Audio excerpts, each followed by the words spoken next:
ನಮಾಮಿ ಶಂಕರ ಸದಾಶಿವ ಸಮಾರಂಭಂ ಶಂಕರಾಚಾರ್ಯ ಮಧ್ಯಮಾಂ ಅಸ್ಮದಾಚಾರ್ಯ ಪರ್ಯಂತಂ ವಂದೇ ಗುರು ಪರಂಪರಾಂ ಶ್ರುತಿ ಸ್ಮೃತಿ ಪುರಾಣಾನಾಂ ಆಲಯಂ ಕರುಣಾಲಯಂ ನಮಾಮಿ ಭಗವತ್ಪಾದಂ ಶಂಕರಂ ಲೋಕಶಂಕರಂ. ನಾಡಿನ ಸಮಸ್ತ ವೀಕ್ಷಕ ಬಂಧುಗಳ ಪಾದಾರವಿಂದಗಳಿಗೆ ನನ್ನ ಶಿರಸಾಷ್ಟಾಂಗ ನಮಸ್ಕಾರಗಳು. ಎಲ್ಲರಿಗೂ ಶುಭೋದಯ. ಮಾತೃದೇವೋ ಭವ. ಬನ್ನಿ ಇವತ್ತಿನ ಪಂಚಾಂಗ ಫಲ ನೋಡೋಣ. 22ನೇ ತಾರೀಕು ಮಾರ್ಚ್ 2025 ಶನಿವಾರ. ಶ್ರೀ ಕ್ರೋಧಿನಾಮ ಸಂವತ್ಸರೆ, ಉತ್ತರಾಯಣೆ, ಶಿಶಿರ ಋತು, ಫಾಲ್ಗುಣ ಮಾಸೆ, ಕೃಷ್ಣ ಪಕ್ಷದ ಅಷ್ಟಮಿ ತಿಥಿ, ಮೂಲಾ ನಕ್ಷತ್ರ, ವ್ಯತಿಪಾತ ಯೋಗ, ಬಾಲವಕರಣ. ಇವತ್ತಿನ ಪಂಚಾಂಗ ಫಲ ದುಷ್ಟ ಮುಹೂರ್ತ, ತೊಂದರೆಯ ಮುಹೂರ್ತ, ಕಂಟಕ ಮುಹೂರ್ತ ಅನ್ನತಕ್ಕಂಥದ್ದು ನೋಡೋಣ. ಮಧ್ಯಾಹ್ನ 12 ಗಂಟೆ 3 ನಿಮಿಷದಿಂದ ಮಧ್ಯಾಹ್ನ 12 ಗಂಟೆ 51 ನಿಮಿಷದವರೆಗೂ, ಹಾಗೆಯೇ ಸಂಜೆ 4 ಗಂಟೆ 53 ನಿಮಿಷದಿಂದ ಸಂಜೆ 5 ಗಂಟೆ 42 ನಿಮಿಷದವರೆಗೂ ಇರತಕ್ಕಂಥ ಈ ಸಮಯ ಕಂಟಕ ಸಮಯ, ಬಾಧಕ ಸಮಯ. ನಮ್ಮ ದಿಕ್ಕನ್ನ ಬದಲಾಯಿಸ್ತಕ್ಕಂಥದ್ದಾಗುತ್ತೆ. ಯಾವುದೋ ಒಂದು ಪ್ರಭಾವ, ಸ್ವಭಾವ, ವ್ಯಕ್ತಿಗಳು, ಪರಿಸರ ಅನ್ನತಕ್ಕಂಥದ್ರ ಮೂಲಕ ನಮ್ಮನ್ನ ತಲೆ ಕೆಡಿಸುತ್ತೆ. ಅದರಲ್ಲೂ ಅಷ್ಟಮಿ ಶನಿವಾರ ಬೇರೆ ಇರ್ತಕ್ಕಂಥದ್ದು, ಮೂಲಾ ನಕ್ಷತ್ರ, ಭಾವ ಪ್ರಚೋದನೆಗಳಿಗೆ, ಮಾತಿನ ಪ್ರಚೋದನೆಗಳಿಗೆ ಇನ್ನೊಂದು ಸ್ವಲ್ಪ ಜಾಗ್ರತೆ ಮಕ್ಕಳೇ, ಜಾಗ್ರತೆ ಅಂತ ಹೇಳ್ತಾ, वक्त ने बहुत कुछ सिखाया, वक्त ने बहुत कुछ सिखाया लेकिन वक्त पर नहीं सिखाया. ಹೌದಲ್ವಾ? ಸಮಯ ತುಂಬಾ ಕಲಿಸಿದೆ ಗುರುಗಳೇ ನಮ್ಗೆ ಅಂತ ನಾವ್ ಹೇಳ್ತಿರ್ತೇವೆ. ತುಂಬಾ, ಆದ್ರೆ ಸರಿಯಾದ ಸಮಯಕ್ಕೆ ಕಲಿಸ್ಲಿಲ್ಲ ಮಕ್ಕಳೇ. ಆ ಸಮಯಕ್ಕೆ ನಮ್ಮನ್ನ ಕಲಿಸ್ಲಿಲ್ಲ. ಅದು ಸಮಯ ಕಳೆದೋದ್ಮೇಲೆ ಆ ಘಾತ, ಆ ಗಾಯ, ಆ ನೋವು, ಆ ಸಂಕಟ ತುಂಬಾ ಕಲಿಸ್ಬಿಡ್ತು ನನಗೆ ಬದುಕು ಅಂತ. ನಾವು ತುಂಬಾ ಜನರನ್ನ ಮಾತಾಡೋವಾಗ ನಾನು ಕೇಳ್ತಿರ್ತೇನೆ, ಏನ್ ಮಾಡ್ತೀರಾ ಮಕ್ಕಳೇ? ಬದುಕು ಹಾಗೆಯೇ. ಎಲ್ಲ ಆ ಸಮಯಕ್ಕೆ ನಮಗೆ ಗೊತ್ತಾಗ್ಬಿಡ್ತು ಅಂದ್ರೆ ನಾವು ದೇವರಾಗಿ ಬಿಡುತ್ತೇವೆ. ಇದು ನಿಯಮ. ವಕ್ತ್ ನೆ ಬಹುತ್ ಕುಚ್ ಸಿಖಾಯ, ವಕ್ತ್ ನೆ ಬಹುತ್ ಕುಚ್ ಸಿಖಾಯ ಲೇಕಿನ್ ವಕ್ತ್ ಪರ್ ನಹಿ ಸಿಖಾಯ. ಯೋಚನೆ ಮಾಡಿ ನೋಡಿ. ಅವತ್ತು ಅದು ಆಗದಿದ್ರೆ, ಅವತ್ತು ಅದು ಮಾಡದಿದ್ದಿದ್ರೆ, ಅವತ್ತು ಅವರ ಪರಿಚಯವನ್ನ ಒಪ್ಪಿಕೊಳ್ಳದೆ ಇದ್ದಿದ್ರೆ, ಅವತ್ತು ಅವರನ್ನು ಕರ್ಕೊಂಡು ಬಂದು ನಡುಮನೆಯಲ್ಲಿ ಇಟ್ಕೊಳ್ಳದೆ ಇದ್ದಿದ್ರೆ, ಅವತ್ತು ಆ ಜಾಗಕ್ಕೆ ಹೋಗದೆ ಇದ್ದಿದ್ರೆ, ಅವತ್ತು ಆ ಬೆಟ್ಟಿಂಗ್ ಆಡದೆ ಇದ್ದಿದ್ರೆ, ಅವತ್ತು ಅವನ ಮಾತು ಕೇಳದೆ ಇದ್ದಿದ್ರೆ. ನನಗೆ ಇವತ್ತಿಗೂ ನೆನಪಿದೆ, ನನ್ನ ಗುರುಗಳು ನನ್ಗೆ ಹೇಳಿದ್ದು, ಏನೋ ಒಂದು ದೊಡ್ಡ ನೋವು, ಇಷ್ಟು ಕಳ್ಕೊಂಡು ಜೀವನದ ಅನುಭವ ಪಡೆಯಬೇಕಿತ್ತ ರವಿ ಅಂತ ಹೇಳಿದ ಮಾತು. ಇವತ್ತಿಗೂ ಅದು ತುಂಬಾ ಬಾರಿ ಅದಾಗಿದೆ. ಕಳ್ಕೊಂಡ ಮೇಲೆ ಬುದ್ಧಿ ಬಂದಿರುತ್ತೆ. ಮೊದಲೇ ಆ ವ್ಯಕ್ತಿಯೋ, ಆ ಪರಿಸರವೋ, ಆ ವ್ಯವಹಾರವೋ, ವ್ಯಾಪಾರವೋ, ಸಂಬಂಧವೋ, ಅನುಬಂಧವೋ ಯೋಚನೆ ಮಾಡಿ ನೋಡಿ. ತುಂಬಾ ಜನ ಕೆಲವೊಂದು ಸಮಯ, ಗುರುಜಿ ನೀವು ಮಾತಿಗೆ ನಗ್ತೀರಿ, ನಮ್ಗೆ ಅಭಾಸ ಆಗುತ್ತೆ ಅಂತ ಕೆಲವರು ಕಮೆಂಟ್ಸ್ ಹಾಕ್ತಾರಂತೆ. ಕ್ಷಮಿಸಿ, ಆ ನಗು ನಿಜ ಹೇಳ್ತಾನೆ. ಇದು ಹೆಂಗೆ ಅಂತ ಹೇಳಿದ್ರೆ, ನನ್ನ ನೋವು, ಕೋಪ, ದುಃಖವನ್ನೆಲ್ಲ ಹೇಗೆ ಕಟ್ಟಾಕೋಬಿಟ್ಟಿದ್ದೇನೆ ಅಂದ್ರೆ ಅದಕ್ಕೆ ಪದೇ ಪದೇ ನಗ್ತಿರ್ತಾರೆ. ನನ್ನ ಕೋಪ, ದುಃಖ, ಬೇಸರ, ಸಂಕಟ ಎಷ್ಟೋ ಬಾರಿ ಹೇಳಿದ್ರು ಕೇಳಿರಲ್ಲ, ಮಾಡಿ ಇಟ್ಕೊಬಿಟ್ಟಿರ್ತಾರೆ. ಸಂಕಟ ತಡಿಲಾರದ ಕಾರ್ಯಕ್ರಮದಲ್ಲಿ ನಗ್ತಾ ಮಾತಾಡಿಸ್ತಿರ್ತಾರೆ. ನಿಜ ಹೇಳ್ಬೇಕಂದ್ರೆ ನನಗೆ ಭಯ, ಅದು ಭಯ ಕೂಡ. ಕೆಲವು ಬಿರುಗಾಳಿಗಳನ್ನ ಒಳಗಡೆ ಇಟ್ಕೋಬೇಕಾಗುತ್ತೆ, ತೋರಿಸ್ಕೊಳಕ್ಕಾಗಲ್ಲ, ನಗ್ತಲ್ಲೇ ಅನುಭವಿಸ್ಬೇಕಾಗುತ್ತೆ. ಆಗಿದೆ. ನಿಮಗಿಂತಲೂ ಹೆಚ್ಚು ನೀವು ಕಳ್ಕೊಂಡಿರೋದು ಬೊಗಸೆ ಆದ್ರೆ ನಾನು 100 ಪಟ್ಟು ನಂಬಿಕೆ, ವಿಶ್ವಾಸ, ಇನ್ನೊಂದು ತುಂಬಾ. ಯಾಕಂದ್ರೆ ಈ ಸ್ಥಾನವನ್ನ ಬಳಸ್ಕೊಳ್ಳೋದು ಜಾಸ್ತಿ. ನಿಮಗೂ ಅಷ್ಟೇ. ವಕ್ತ್ ಪರ್ ನಹಿ ಸಿಖಾಯ, ವಕ್ತ್ ಪರ್, ಲೇಕಿನ್ ವಕ್ತ್ ನೆ ಬಹುತ್ ಕುಚ್ ಸಿಖಾಯ ಲೇಕಿನ್ ವಕ್ತ್ ಪರ್ ನಹಿ ಸಿಖಾಯ. ಅದಕ್ಕೆ ದುಡುಕಬೇಡಿ. ಅದಕ್ಕೆ ಹೇಳ್ತಿರ್ತಾರೆ, ಜೀವನದಲ್ಲಿ ತುಂಬಾ ಹಿರಿಯರು ನಮ್ಮ ಕರ್ತವ್ಯಗಳನ್ನ ಎಚ್ಚರಿಸ್ತಕ್ಕಂಥ ಮಾತುಗಳ ಮುಖೇನ ತುಂಬಾ ಅದ್ಭುತವಾಗಿ ಹೇಳ್ತಿರ್ತಾರೆ. ಎಲ್ಲ ಕಳೆದು ಹೋದ ಸಮಯ, ಆ ಸಮಯ ಕಳೆದ ಮೇಲೆ ಇದು ಮಾಡಬಾರ್ದಿತ್ತು. ಇವಾಗ ನೋಡಿ ಎಕ್ಸಾಮ್ಸ್, ಎಷ್ಟು ಜನ ಫೇಲ್ ಆಗ್ಬಿಡ್ತೀವಿ. ಎಕ್ಸಾಮ್ಗೆ ಹೋಗೋಕ್ ಮೊದಲೇ ನಾನು ಫೇಲ್ ಆಗ್ಬಿಡ್ತೇನೆ, ನಾನು ಪ್ರಿಪೇರ್ ಆಗಲಿಲ್ಲ, ಮೊದಲೇ ಲೈಕಿನ್ ವಕ್ತ್ ಪರ್ ನಹಿ ಸಿಕಾಯ, ಮೊದಲಿಂದಲೇ ಒಂದು ಯೋಚನೆ ಆಲೋಚನೆ, ಎಲ್ಲೋದ್ರೂ ಅಲ್ಲಿ ಬಂದು ನಿಂತ್ಕೊಳ್ಳಿ. ನಿಮ್ ಕೆಲಸ ಏನು? ನಿಮಗೆ ಅಂತ ಒಂದು ಜವಾಬ್ದಾರಿ ಕೊಟ್ಟಿರುತ್ತೆ ಪ್ರಕೃತಿ. ಮಕ್ಕಳೇ, ಬೇಜಾರು ಮಾಡ್ಕೋಬೇಡಿ. ತುಂಬಾ ಜನ ಅದು ಹೇಳ್ತಾರಂತೆ, ಮಕ್ಕಳೇ ಅಂತ ಕರಿಬೇಡಿ ಅಂತ. ಇನ್ನೇನು ಅಂತ ಕರೀಲಿ. ನಿಮ್ಮಗಳ ಜೊತೆ ನಾನು ನಡೆಸಿರೋ ಈ ಪಯಣದಲ್ಲಿ ನೀವು ಪುಟ್ಟ ಮಕ್ಕಳೇ, ನಾನು ಭಗವಂತನ ಮುಂದ್ಗಡೆ, ನನ್ನ ಗುರು ಮುಂದ್ಗಡೆ ಮಗುವೆ, ನಾವೆಲ್ಲರೂ ಭಗವಂತನ ಮುಂದ್ಗಡೆ ಮಕ್ಕಳೇ. ಹೋಗೋಬಾರು ಅಂತ ಕರೆಯೋ ಆಗಿಲ್ಲ. ಕೆಲವರು ಚಿಕ್ಕವ್ರು ಇರ್ತೀರಿ, ಅದಕ್ಕೊಂದು ನಿಯಮ ಇದೆ. ಕೆಲವರೊಂದು ದೊಡ್ಡವರು ಇರ್ತೀರಿ, ಅದಕ್ಕೂ ಒಂದು ನಿಯಮ ಇರುತ್ತೆ. ಅದಕ್ಕೆ ಒಂದು ಆತ್ಮೀಯತೆಯಿಂದ ನಿಮ್ಮಗಳ ಜೊತೆ ನಾನೂ ಮಗುವಾಗಿ ನಡೀತಿರೋದ್ರಿಂದ ಮಕ್ಕಳೇ ಅಂತ ಕರಿತಾನೆ ಅಷ್ಟೇ, ಇನ್ನೇನೂ ಇಲ್ಲ. ಮನಸ್ಸಿಗೆ ಹಾಕೋಬೇಡಿ ಅಂತ ಹೇಳ್ತಾ ಒಂದೊಂದು ಕರ್ತವ್ಯ ಕೊಟ್ಟಿರ್ತಾ, ಅದನ್ನ ಆ ಸಮಯಕ್ಕೆ ಮಾಡಿಬಿಡಿ ಮಕ್ಕಳೇ. ಆ ಸಮಯಕ್ಕೆ ಆ ಜವಾಬ್ದಾರಿ ತಗೊಂಡ್ಬಿಡಿ. ಮಿಕ್ಕಿದ ಭಗವಂತನಿಗೆ ಹಾಕಿ, ಭಗವಂತನ ಮೇಲೆ ಹಾಕಿಬಿಡಿ. ಸುಮ್ಮನೆ ಯಾಕೆ ಅದರ ಬಗ್ಗೆ ತುಂಬ ತಲೆ ಕೆಡ್ಸ್ಕೊಳ್ತಕ್ಕಂಥ. ನೋಡಿ, ತುಂಬಾ ಅದ್ಭುತವಾಗಿ ಹೇಳ್ತಾರೆ, ತಂದು ಹಾಕಲಾಗದವನು ತಂದೆಯಾಗಲಾರ. ತಂದು ಹಾಕದವನು ತಂದೆ ಆದ್ಮೇಲೆ ಏನ್ ಹೇಳಿ, ತಂದು ಹಾಕ್ಬೇಕು. ನೀನ್ ಬಾಯಿ ಮುಚ್ಕೊಂಡು, ಬೇರೆ ಮಾತಿಲ್ಲ.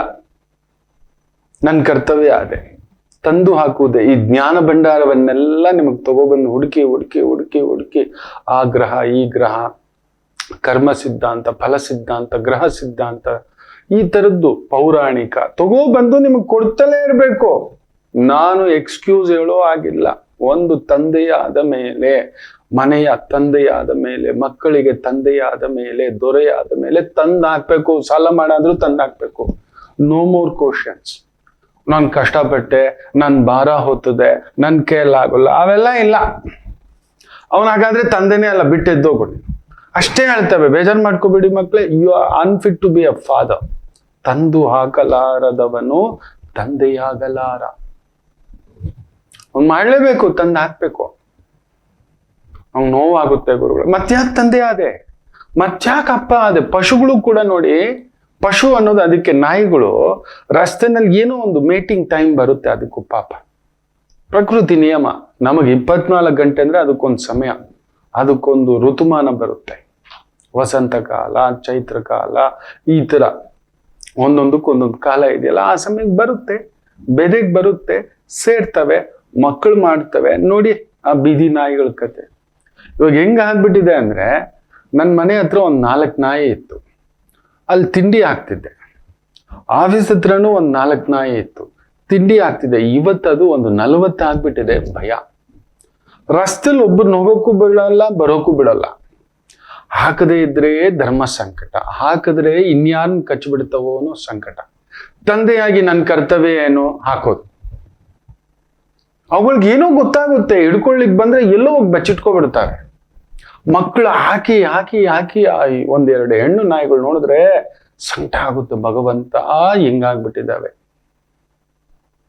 ಅಲ್ಲಿರೋ ಸೆಕ್ಯೂರಿಟಿಗೂ ವಾಚ್ಮನ್ಗೂ ಹೇಳ್ತಾನೆ ಆಫೀಸ್ ಹತ್ರ, ಒಂದು ಪುಟದಾಗ ನೀರಿಟ್ಬಿಡ್ರಪ್ಪ, ಒಂದು ಪಾತ್ರೆಯಲ್ಲಿ. ಪಕ್ಷಿಗಳಿಗೆ, ಪ್ರಾಣಿಗಳಿಗೆ ಅವುಗಳು ಹಾಲಾಪಿಸ್ತವೆ. ನಮ್ಮ ಕೈಯಲ್ಲೇ ಆಗೋಲ್ಲ, ನಾಲ್ಗೆಲ್ಲ ಉಣ್ಣು. ಹೀಟಿಗೆ ಎಕ್ಸ್ಪ್ಲೋಡ್ ಆಗ್ತಿದ್ದೇವೆ ನಾವು. ಎಷ್ಟು ಎಳ್ನೀರು ಕುಡಿದ್ರು, ಸಬ್ಜಾ ಕುಡಿದ್ರು, ಬಾರ್ಲಿ ನೀರು ಕುಡಿದ್ರು ತಂಪಾಗ್ತಿಲ್ಲ. ಮನೇಲಂತೂ ರಾಗಿ ಗಂಜಿ ಅಚ್ಚುಕಟ್ಟಾಗಿ ಮಾಡ್ಕೊಂಡು ಈರುಳ್ಳಿ ಎಲ್ಲ ಹಾಕೊಂಡು ಕುಡಿತಿದ್ದಾನೆ. ಕಾಫಿ ಟೀ ಅಂತೂ ಪೂರ್ತಿ ಕಟ್ಟೌಟು. ಭಯ. ಅವುಗಳಿಗೆ ಯಾರು ಹೇಳ್ಕೊಡ್ತಾರೆ? ತಂದೆಯಾದವನು ತಂದು ಹಾಕಲಿಲ್ಲ ಅಂದ್ರೆ ಅವನ್ ತಂದೆನೇ ಅಲ್ಲ. ತಂದು ಹಾಕ್ಬೇಕು, ಪೋಷಿಸ್ಬೇಕು, ರಕ್ಷಿಸ್ಬೇಕು, ಕಾಪಾಡಬೇಕು. ಅವನು ತಂದೆಯಾಗಲಾರ. ಆ ಪ್ರಾಣಿಗಳ ತರ ಅಲ್ಲ, ಪಶುಗಳ ತರ ಅಲ್ಲ. ತಂದು ಹಾಕಬೇಕು, ಇದು ನಿಯಮ.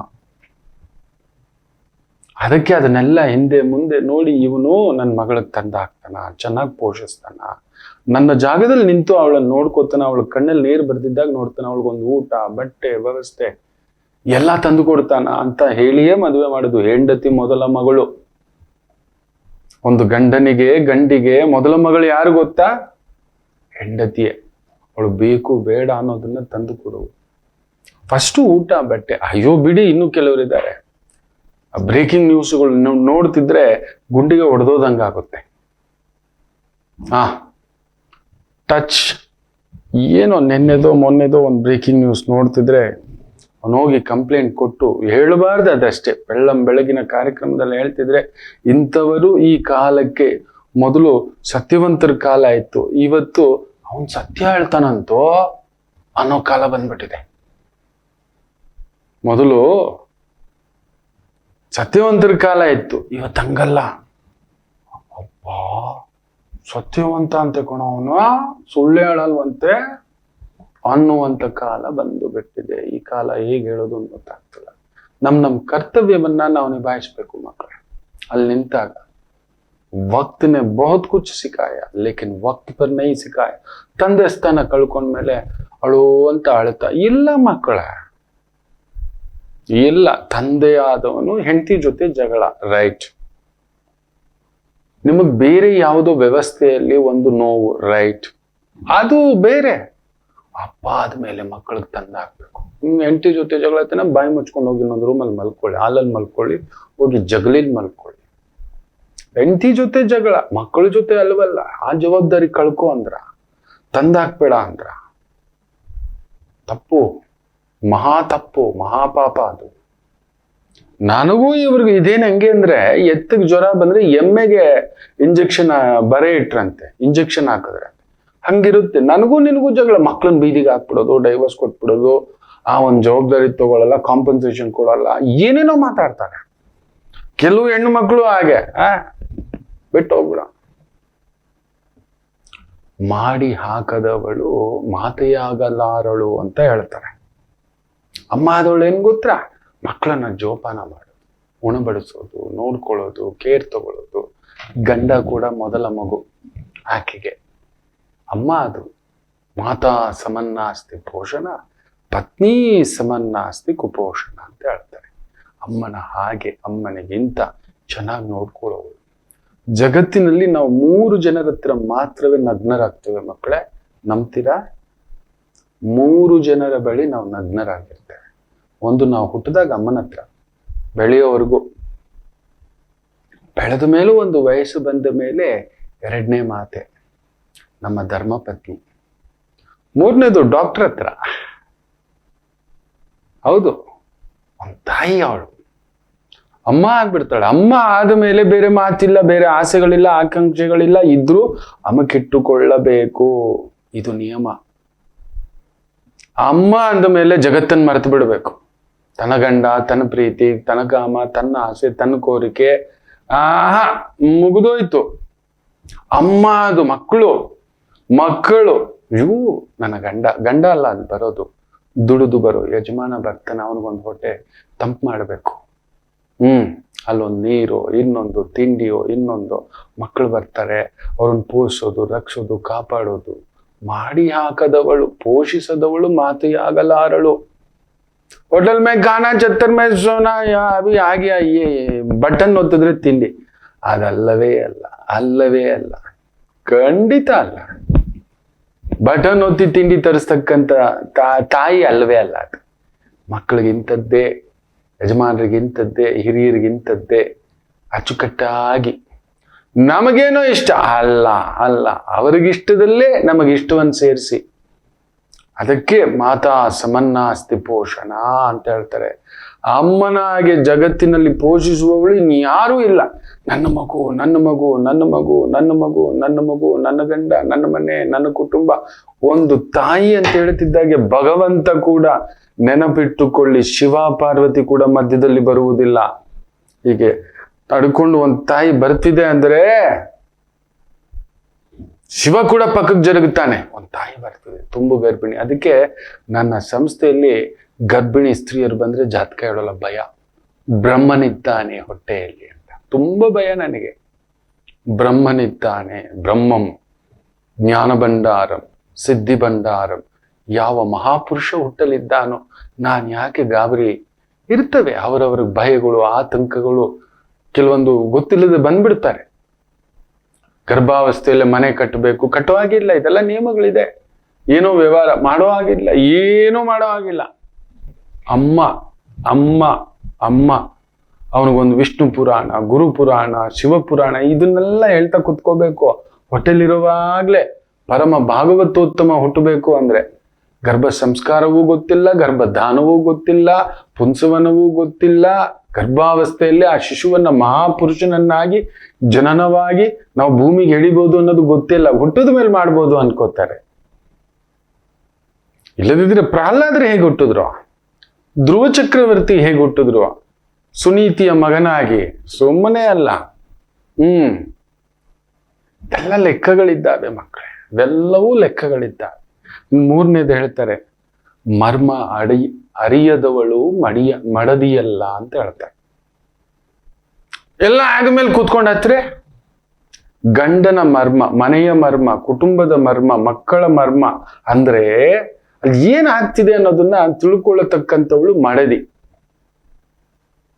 ಬರೋಷ್ಟಲ್ಲಿ ಮೂಗು ಗಂಟಿಕ್ಕು, ಉಬ್ಬು ಗಂಟಿಕ್ಕು, ಆ ಮನೆ ಉದ್ದಾರಕ್ಕಾಗಲ್ಲ ಮಕ್ಕಳೇ. ಯಾವ ಸ್ತ್ರೀ ಹುಬ್ಬನ್ನ ಗಂಟಿಕ್ತಾಳೆ, ಈಗ ಇರ್ತಾರೆ ಕೆಲವರು, ಯಾವಾಗ್ಲೂ ಹಿಂಗಿರ್ತಾರೆ. ಖಂಡಿತ ಮನೆ ಊರ್ಜಿತ ಆಗಲ್ಲ, ಆ ಮನೆ ಯಜಮಾನ ಊರ್ಜಿತ ಆಗಲ್ಲ. ಬರ್ದಿಟ್ಕೊಳ್ಳಿ, ಬೇಜಾರು ಮಾಡ್ಕೋಬೇಡಿ. ಐ ಹ್ಯಾವ್ ಸೀನ್, ನಾನು ನೇರವಾಗಿ ಹೇಳಿದ್ದೇನೆ, ಅಮ್ಮ ನೀನು ತುಂಬಾ ಹುಬ್ಬು ಗಂಟಿಕ್ತಿ, ಬದುಕು ನಿಲ್ಲಲ್ಲಮ್ಮ. ಉಬ್ಬು ಗಂಟಿಕ್ಕಬಾರದು, ಉಬ್ಬು ಗಂಟಿಕ್ಕಬಾರದು, ಉಬ್ಬು ಗಂಟಿಕ್ಕಲೇಬಾರದು. ಯಾವ ಸ್ತ್ರೀ ಮನೆಯಲ್ಲಿ ಮನೆಯಲ್ಲ ಯಾವುದೇ ವ್ಯವಸ್ಥೆಯಲ್ಲಿ ಹುಬ್ಬು ಗಂಟಿಕ್ತಾಳೆ, ಆ ಮನೆ ಒಡೆದೋಗುತ್ತೆ, ಆ ಕುಟುಂಬ ಒಡೆದೋಗುತ್ತೆ. ಬೇಕಾದ್ರೆ ನೋಡಿ, ನಿಮ್ ಸುತ್ತಮುತ್ತ ಯಾರಾದ್ರೂ ಹುಬ್ಬು ಗಂಟಿಕ್ಕುವ ಸ್ತ್ರೀ ಇದ್ದರೆ ಅವ್ರ ಮನೆಗೆ ಯಾರು ಬರಲ್ಲ.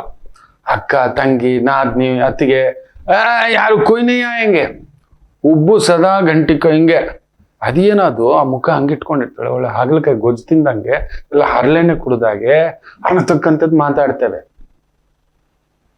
ಸದಾ ಒಪ್ಕೋಬೇಕು, ಏನೋ ಇದೆ, ಏನೋ ಒತ್ತಡದಲ್ಲಿ ಬಂದಿದ್ದಾನೆ, ಅದನ್ನ ಸೂಕ್ಷ್ಮವಾಗಿ ಅಲ್ಲೇ ಮಗ ಕಾಲೇಜಲ್ಲಿ ಏನೋ ಆಗಿರ್ಬೇಕು, ಸ್ಕೂಲಲ್ಲಿ ಏನೋ ಆಗಿರ್ಬೇಕು, ಮೆಲ್ಲಗೆ ಮಾತಾಡ್ತಾ. ಗಂಡನು ಮೊದಲನೇ ಮಗ ಅಲ್ವಾ. ಮರ್ಮ ಅರಿಯದವಳು ಮಡದಿಯಾಗಲಾರಳು. ಏನೋ ನೋವಿರುತ್ತೆ, ಏನೋ ಅವಮಾನ ಇರುತ್ತೆ, ಏನೋ ಆಫೀಸಲ್ಲಿ ಬಿಟ್ಟಿ ಕೊಡ್ತಾರ, ಮೇಲಿಂದ ಕೆಳಗಡೆವರೆಗೂ ಉಪ್ಪು ಖಾರ ಹಾಕಿ ರುಬ್ಬು ಬಿಟ್ಟಿರ್ತಾರೆ, ನಾನಾ ರೀತಿಯ ಅವಮಾನಗಳು ನಡೆದಿರುತ್ತೆ. ಪ್ರಮೋಷನ್ ಮಿಸ್ ಆಗಿರುತ್ತೆ, ಇನ್ಕ್ರಿಮೆಂಟ್ ಮಿಸ್ ಆಗಿರುತ್ತೆ, ಇನ್ಯಾವುದೋ ಬರ್ತಲೇ ಇರುತ್ತೆ. ಅದು ನೋಡಿದ ತಕ್ಷಣ ಗಂಡ ಬಂದಂತ ಸ್ಥಾಯಿ, ಕೋಪದಲ್ಲಿದ್ದಾನ, ಬೇಜಾರಲ್ಲಿದ್ದಾನ, ಯಾವ ರೀತಿ ಇದ್ದಾನೆ, ಆ ಮರ್ಮ ಅರಿಯದವಳು, ಆ ಗುಟ್ಟು ಅರಿಯದವಳು, ನೋವು ಅರಿಯದವಳು, ಭಾವ ಅರಿಯದವಳು ಮಡದಿಯಾಗಲಾರಳು. ಯಾಕೋ ದಣಿದಿದ್ದಾನೆ, ಯಾಕೋ ಸುಸ್ತಾಗಿದ್ದಾನೆ, ಲೆಟ್ ಹಿಮ್ ಲೀವ್, ಅವನ ಪಾಡಿಗೆ ಬಿಡೋಣ. ಆಮೇಲೆ ಒಂದೊಂದೇ ಎಲ್ಲ ಆದ್ಮೇಲೆ, ಗುರುಗಳೇ ನನ್ನ ಜೀವನ ಹಿಂಗಾಯ್ತು, वक्त ने बहुत कुछ सिखाया लेकिन वक्त पर नहीं सिखाया. ಎಲ್ಲ ಆದ್ಮೇಲೆ ಓಡ್ಬಿಡೋದು, ಗುರುಗಳೇ ಹಿಂಗ ಆಗ್ಬಿಡ್ತು. ಉಬ್ಬು ಗಂಟಿಕೊಂಡು ಕೂತ್ಕೊಂಡ್ರೆ ಮರ್ಮಕ್ಕೆ ನಿಂತ್ಕೊಳ್ಳಿಲ್ಲ, ಮರ್ಮಾಘಾತವಾಗಿ ಆಗೋ ಹಾಗೆ ಅವನೇನೋ ಒಂದು ನಷ್ಟ ಆಗ್ಬಿಟ್ಟಿದ್ದಾನೆ, ತಗೋ ಹಾಕು, ಉರಿತಿರೋ ಗಾಯಕ್ಕೆ ತಾನು. ನೋಡಿ, ಒಂದು ಮಾತು ಹೇಳ್ತಾರೆ, ಜಗತ್ತಿನಲ್ಲಿ ಒಂದು ಗಂಡಸಿಗೆ ಸೋಲು ಬಂದಾಗ ನಿಜವಾದ ಹೆಂಡತಿ ಯಾರು ಅಂತ ಗೊತ್ತಾಗುತ್ತೆ. ನೋಡಿ, ಜಗತ್ತಿನಲ್ಲಿ ಒಂದು ನಷ್ಟ ಆದಾಗ ನಿಜವಾದ ಹೆಂಡತಿ ಯಾರು ಅಂತ, ನಿನ್ನ ಮೂತಿಗಿದೆ ನೋಡಿ, ನೀನು ಮಾಡೋ ಬೇಕಿತ್ತ ನಿನಗೆ ಅಂತ. ಆವತ್ತಿಗೆ ಅವನು ಸತ್ತ ಮಕ್ಕಳ, ಆವತ್ತಿಗೆ ಅವನು ಸತ್ತ.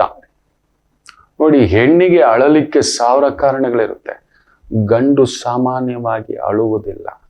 ಅವನು ಅಳ್ತಾನೆ ಅಂದ್ರೆ ಮೊಟ್ಟ ಮೊದಲನೇದಾಗಿ ಇಂಥ ಮುಖಗಂಟಿಕ್ಕುವ ಸ್ತ್ರೀಯರು, ದೋಷ ಹುಡುಗುವ ಸ್ತ್ರೀಯರು, ಪ್ರತಿಯೊಂದರಲ್ಲೂ ಲೋಪ ಹುಡುಕುವ ಸ್ತ್ರೀಯರು, ಪ್ರತಿಯೊಂದರಲ್ಲೂ ಅವಮಾನ ಮಾಡುವ ಸ್ತ್ರೀಯರು ಕೆಲವರು ಇರ್ತಾರೆ. ನಿನ್ನ ಯೋಗ್ಯತೆಗೆ ನಿಂದಿಷ್ಟೇ ಚೆನ್ನಾಗಿದ್ರೆ ನೋಡಿ, ಅದಕ್ಕೆ ಹೇಳ್ತಾರೆ ಮಕ್ಕಳು, ಬೇಜಾರು ಮಾಡ್ಕೋಬೇಡಿ. ಇನ್ನೂ ಒಂದು ಮಾತು ಹೇಳ್ತಾನೆ, ಅಮ್ಮ ಹೊಟ್ಟೆ ನೋಡ್ತಾಳೆ, ಹೆಂಡತಿ ಕೈ ನೋಡ್ತಾಳೆ ಅಂತ. ನಿಜವೇ, ಅದು ಇರ್ಬೇಕಂತೆ. ಅಮ್ಮ ಮನೆಗೆ ಬಂದಿದ ತಕ್ಷಣ ಹೊಟ್ಟೆ, ಅಯ್ಯೋ ಮಗ ಹಸ್ಕೊಂಡ್ ಬಂದ, ಮಗ ಏನ್ ತಿನ್ನೋ, ಏನ್ ಮಾಡಿದ್ನೋ. ಆ ಸ್ಥಾಯಿಗೆ ಒಂದು ಹೆಂಡತಿ ಆದವಳು ತಲುಪೋದು ಅಪರೂಪ ಮಕ್ಕಳೇ, ಅಪರೂಪ. ಅದೊಂದು ಅನುಭವ. ಯಾವ ಪೂರ್ವ ಪುಣ್ಯ ಸ್ಥಾನವೋ ಅಂತ ಒಂದು ಸ್ತ್ರೀಯನ್ನ ನಿಮ್ಮ ಮಡದಿಯಾಗಿ ಪಡೆಯೋದು. ಯಜಮಾನ ಸುಸ್ತಾಗಿ ಬಂದಿದ್ದಾನೆ, ಒಂದು ಲೋಟ ಮಜ್ಜಿಗೆ ಕೊಡೋಣ, ಒಂದು ತಂಬುಳಿ ಕೊಡೋಣ, ಒಂದು ಪಾನಕ ಕೊಡೋಣ, ಒಂದು ಕಾಫಿ ಕೊಡೋಣ, ಈ ರೀತಿ ಯೋಚನೆ ಮಾಡೋ ಸ್ತ್ರೀ ಕಡಿಮೆ. ಏನ್ ತರ್ತಾನೆ, ಹೌದು ಹೆಂಡತಿ ಆದವಳು ಕೈ, ಅದಕ್ಕೆ ಮದುವೆ ಮಾಡೋದು, ಅದಕ್ಕೆ ಮದುವೆ ಮಾಡೋದು. ಅವನು ದುಡಿಬೇಕು, ದುಡಿದು ಮನೆಗೆ ಏನಾದ್ರು ತರ್ತಾ ಇರಬೇಕು ಅಂತಲೇ. ಸೊ ಹೆಂಡತಿ ಆದವಳು ಕೈಯನ್ನೇ ನೋಡುವುದು, ಇದು ತಪ್ಪಲ್ಲ, ಖಂಡಿತ ತಪ್ಪಲ್ಲ. ಆದ್ರೆ ಅದನ್ನು ತುಂಬಾ ಕೆಟ್ಟದಾಗಿ ಕೆಲವರು ತಗೋಬಿಟ್ಟಿದ್ದಾರೆ. ಕೆಲವು ಸ್ತ್ರೀಯರು, ನೀನ್ ತರಲೇಬೇಕು, ಕೊಡ್ಲೇಬೇಕು, ವಾರಕ್ಕೆ 5,000 ರೂಪಾಯಿ ಮೇಕಪ್ ಕೊಡ್ಲಿಲ್ಲ ಅಂದ್ರೆ ಡೋಂಟ್ ಟಚ್ ಮೀ. ಮೊನ್ನೆ ಒಂದು ಡೈವರ್ಸ್ ಕೇಸ್ವರೆಗೂ ಬಂದಿದೆ. ಹೇಳಬಾರ್ದು, ಮಲಗಲಿಕ್ಕೂ ದುಡ್ಡು. ಇಂಥವ್ರು ಇದ್ದಾರಪ್ಪ. ಪುಣ್ಯಾತ್ಗಿತ್ತಿಯರು, ನನ್ನ ಅಕ್ಕ ತಂಗಿಯರಾಗಿ ತುಂಬಾ ಧರ್ಮಾತ್ಮ ವ್ಯಕ್ತಿಯ ತಾಯಂದ್ರಿದ್ದಾರೆ, ಸುಳ್ಳು ಹೇಳಬಾರ್ದು. ಯಾರೋ ಉಟ್ಕೋತಾರೆ, ಹೇಗೆ ರಾವಣಾಸುರ ಉಟ್ಕೊಂಡಿದ್ನೋ, ಶಿಶುಪಾಲ ಉಟ್ಕೊಂಡಿದ್ನೋ, ದಂತವಕ್ರ ಉಟ್ಕೊಂಡಿದ್ನೋ, ಹಿರಣ್ಯಕಶಿಪು ಉಟ್ಕೊಂಡಿದ್ನೋ, ಮಂಧರ ಉಟ್ಕೊಂಡಿದ್ಲು, ಶೂರ್ಪನಕ್ಕಿ ಉಟ್ಕೊಂಡಿದ್ಲು, ಈ ತರದ ಕೆಲವ್ರು ಉಟ್ಕೋತಾರೆ. ಆ ಕಾಲದಲ್ಲೇ ಹುಟ್ಟಿದ್ರಂತೆ. ಈ ಕಾಲದಲ್ಲಿ ಕೈ ಉಟ್ಕೊಂಡಿರ್ಲಿಲ್ವಾ? ಆಡಬಾರ್ದು ಮಾತಾಡಿತಾನೆ ನನ್ನ ರಾಮಚಂದ್ರ ಪ್ರಭು ವನವಾಸಕ್ಕೆ ಹೋಗಿದ್ದು, ಆ ಅವತಾರ ಪುರುಷ. ಅದಾಗ್ಲಿಲ್ಲ, ಆ ಮಾತು ಬಂದಿದ್ದಕ್ಕೆ ಅದೊಂದು ಕಾರಣ ಅಷ್ಟೇ. ಹೋಗ್ಲೇಬೇಕಿತ್ತು. ಆದ್ರೆ ಮಾತಾಡೋದು ನಾವು ಕೈಯಿಂದ ಆಡಿದ ಮಾತು ಅಂತ ಹೇಳ್ತಾರೆ. ಇದಾರೆ ಮರ್ಮ ಅರಿಯದವಳು ಮಡದಿಯಾಗಲಾರಳು ಅಂತ ಹೇಳ್ತಾರೆ. ಏನು ಗುಣವ ಅರಿಯದವನು ಗಂಡನಾಗಲಾರ. ಗುಣವ ಅರಿಯದವ, ಪತ್ನಿಯ ಗುಣ, ಕುಟುಂಬದ ಗುಣ, ಅವಳಲ್ಲಿ ಒಂದು ಒಳ್ಳೆ ಗುಣ ಹುಡುಕ್ಬೇಕು. ಯಾವಾಗ್ಲೂ ತಪ್ಪನ್ನು ಹುಡುಕೋ ಗಂಡಸರಿದಾರಪ್ಪ, ಬೇಜಾರು ಮಾಡ್ಕೋಬೇಡಿ. ವಕ್ತನೆ ಬಹುತ್ ಕುಚ್ ಸಿಕ್ಕಾಯ, ಲೇಕಿನ್ ವಕ್ತ್ ಪರ್ ನಹಿ ಸಿಕ್ಕಾಯ. ಆದ್ಮೇಲೆ ಚುಚ್ಚಿ ಯಾವಾಗ್ಲೂ ಹೆಂಡ್ತಿ ಲೋಪ. ನೀನಿರೋದೇ ಇದಕ್ಕೆ, ನೀನಿರೋದೇ ನನ್ನ ದುಡ್ಡಲ್ಲಿ ತಿನ್ನೋಕೆ. ಹೌದು, ಇರೋದೇ ಅದಕ್ಕೆ ಅಯ್ಯ, ಮತ್ತೇನು ಕಟ್ಕೊಂಡು ಬಂದೆ? ಆ ಮಾತಾಡೋ ಆಗಿಲ್ಲ. ಒಂದು ಹೆಣ್ಮಗುವನ್ನ ಮನೆ ತುಂಬಿಸ್ಕೊಂಡು ಬಂದ್ಮೇಲೆ ನನ್ನ ಅಂಗಲ್ಲಿದ್ದಿ ಇಲ್ಲ, ನಾವು ಅವ್ರ ಪೂರ್ಣ ಅಂಗಲ್ಲಿದ್ವಿ. ನಮ್ಮನ್ನ ಯಜಮಾನ ಮಾಡಿರೋದು ಯಾರು? ಲೋಕಕ್ಕೆ. ಒಬ್ಬ ಸ್ನೇಹಿತ ಕೂಡ ನಮ್ಮನ್ನ ಹೋಗೋ ಬಾರೋ ಅನ್ನೋನ್ ಬಂದ್ಬಿಡ್ಲಿ, ಮದುವೆ ಆದ್ಮೇಲೆ ಎಲ್ಲಿ ರವಿ ಅಂತ, ಎಲ್ಮ ಯಜಮಾನ್ರಿಲ್ವಾ ಅಂತಾನೆ. ಯಜಮಾನರು ಅನ್ನೋ ಒಂದು ಮಾತು ಮಾತಾಡಿಸ್ದವನು, ಹೋಗೋ ಬಾರೋ ಅಂತ ಚಡ್ಡಿ ಗೆಳೆಯ, ಕರಿಯೋನ್ ಕೂಡ ಖುದ್ದು ನನ್ನ ತಂದೆ, ಎಲ್ಲಮ್ಮ ಯಜಮಾನ್ರು ಕಾಣಿಸ್ತಿಲ್ಲ, 3 ದಿನ ಆಯ್ತು, ಕಾಣಿಸ್ತಾನೆ ಇಲ್ಲ, ಬನ್ನ ಅಂತ ನನ್ನ ಅಪ್ಪಾಜಿ ನನ್ನ ಧರ್ಮಪತ್ನಿ ಹತ್ರ ಕೇಳೋದು ಏನ್ ಗೊತ್ತಾ? ಎಲ್ಲಮ್ಮ ಯಜಮಾನ. ನನ್ನ ತಮ್ಮ ಹೋಗಬಾರೋ ಅಂತಾನೆ, ನನ್ನ ತುಂಬಾ ಚಿಕ್ಕವನ್ ವಯಸ್ಸಲ್ಲಿ. ನನ್ನ ತಂಗಿನೂ ಅಷ್ಟೆ, ನಮ್ಮ ಅಕ್ಕನೂ ಅಷ್ಟೆ. ಎಲ್ಲಮ್ಮ ನಿಮ್ಮ ಯಜಮಾನ್ರು, ಯಜಮಾನ ಅಂತ ಆಗಿದ್ದೆ ಆ ತಾಯಿಯಿಂದ. ಗುಣವ ಅರಿಯದವನು ಗಂಡನಾಗಲಾರ. ಆಕೆ ಒಳ್ಳೆ ಗುಣವನ್ನ ಹುಡುಕಿ ಹೇಳ್ಬೇಕು. ಎಷ್ಟು ಸಂಪ್ರೀತಳಾಗ್ತಾಳೆ ಗೊತ್ತಾ ಸಂಗಾತಿ? ಅಮ್ಮು ಅಡಿಗೆ ಎಷ್ಟು ಚೆನ್ನಾಗಿ ಮಾಡ್ತೀವಿ ಗೊತ್ತಾ? ಅಮ್ಮು ಅಲಂಕಾರ ಎಷ್ಟು ಚೆನ್ನಾಗಿ ಮಾಡ್ತೀವಿ ಗೊತ್ತಾ? ಅಮ್ಮು ದೇವ್ರಿಗೆ ಒಂದು ನೈವೇದ್ಯ ಎಷ್ಟು ಚೆನ್ನಾಗಿಡ್ತೀಯ ಗೊತ್ತಾ? ಅಮ್ಮನ ತರ ಬಡಿಸ್ತೀಯ ನಾನು. ಅದು ಹೇಳಿ ನೋಡಿ, ಆ ಮಗು ಎಷ್ಟು ಆನಂದ ಪಡುತ್ತೆ. ದಿನಕ್ಕೊಂದು 10 ಬಾರಿ. ಸುಳ್ಳು ಬೇಡ, ಅವಳಲ್ಲಿ ಎಷ್ಟೋ ಒಳ್ಳೆ ಗುಣಗಳಿದೆ. ಅದೇ ನಮ್ಮಲ್ಲೇ 1000 ತಪ್ಪುಗಳಿದೆ, ಅದು ಬೇಡ. ಇನ್ನೊಬ್ಬರದ್ದು ಒಳ್ಳೆಯದನ್ನೇ ಹುಡುಕಬೇಕು. ಮುಖ್ಯವಾಗಿ ಪತ್ನಿಯ ಒಳ್ಳೆಯತನವನ್ನೇ ಹುಡುಕಬೇಕು. ಪತ್ನಿಯ ಒಳ್ಳೆಯತನವನ್ನೇ. ಇನ್ನಷ್ಟಿದೆ, ಮುಂದುವರಿಸೋಣ. ಒಂದು ಪುಟ್ಟ ವಿರಾಮ ತಗೊಂಡು ವಾಪಸ್ ಬರೋಣ. ಮಾತೃದೇವೋಭವ. ನಮಾಮಿ ಶಂಕರ. ನನ್ನ ಪ್ರೀತಿಯ ಆಧ್ಯಾತ್ಮಿಕ ಬಂಧುಗಳೇ, ಪ್ರತಿಯೊಬ್ಬರ ಜೀವನದಲ್ಲೊಂದು ಕೆಲವೊಂದು ಪ್ರಶ್ನೆಗಳಿರುತ್ತೆ, ಉತ್ತರವಿಲ್ಲದ ಪ್ರಶ್ನೆಗಳಿಲ್ಲ. ಅಂಥದ್ದೊಂದು ಸಮಸ್ಯೆ ಇದೆಯಾ? ಜ್ಯೋತಿಷ್ಯ ಮುಖೇನ ಹಾಗೂ ಆಧ್ಯಾತ್ಮಿಕ ಮುಖೇನ ನಿಮ್ಮ ಪ್ರಶ್ನೆಗಳಿಗೊಂದು ಪುಟ್ಟ ಸಮಾಧಾನ. ಈ ಕೂಡಲೇ ಕೆಳಗಿನ ಸಂಖ್ಯೆಗೆ ಕರೆ ಮಾಡಿ, ಇಲ್ಲವೇ ವಾಟ್ಸಪ್ ಮಾಡಿ, ಹಾಗೂ ನಮ್ಮ ನಮಾಮಿ ಶಂಕರ ಯೂಟ್ಯೂಬ್ ಚಾನೆಲ್ ಮುಖಾಂತರವೂ ಕೂಡ ಸರಳ ಪರಿಹಾರವನ್ನು ತಾವು ವೀಕ್ಷಿಸಿ ಹಾಗೂ ಪಡೆಯಬಹುದು.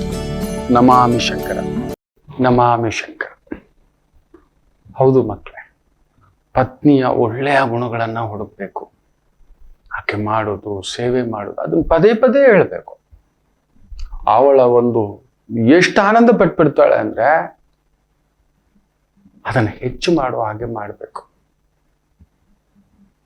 ಗುಣ ಅರಿಯದವನು ಗಂಡನಾಗಲಾರ.